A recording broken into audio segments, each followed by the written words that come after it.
بسم الله الرحمن الرحيم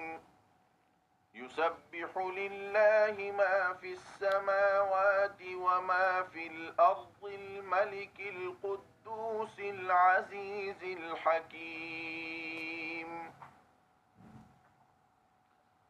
هو الذي بعث في الأميين رسولا منهم يتلو عليهم آياته ويزكيهم ويعلمهم الكتاب والحكمة وإن كانوا من قبل لفي ضلال مبين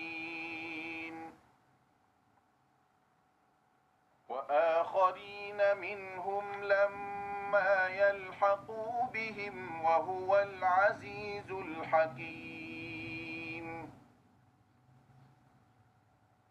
ذلك فضل الله يؤتيه من يشاء والله ذو الفضل العظيم مثل الذين حملوا التوراة ثم لم يحملوها كمثل الحمار يحمل أسفارا بئس مثل القوم الذين كذبوا بآيات الله والله لا يهدي القوم الظالمين قل يا أيها الذين هادوا إن زعمتم أنكم أولياء لله من دون الناس فتمنوا الموت إن كنتم صادقين ولا يتمنونه أبدا بما قدمت أيديهم والله عليم بالظالمين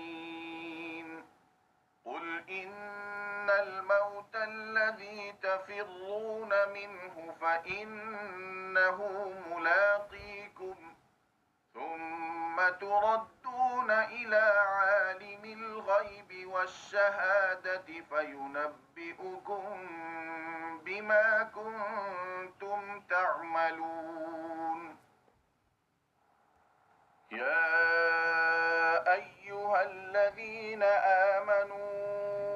إذا نودي للصلاة من يوم الجمعة فاسعوا إلى ذكر الله وذروا البيع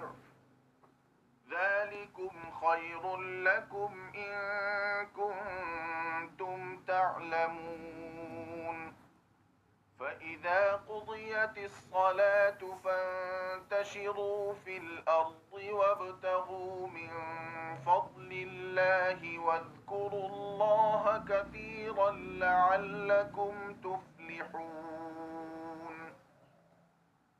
وإذا رأوا تجارة أو لهوا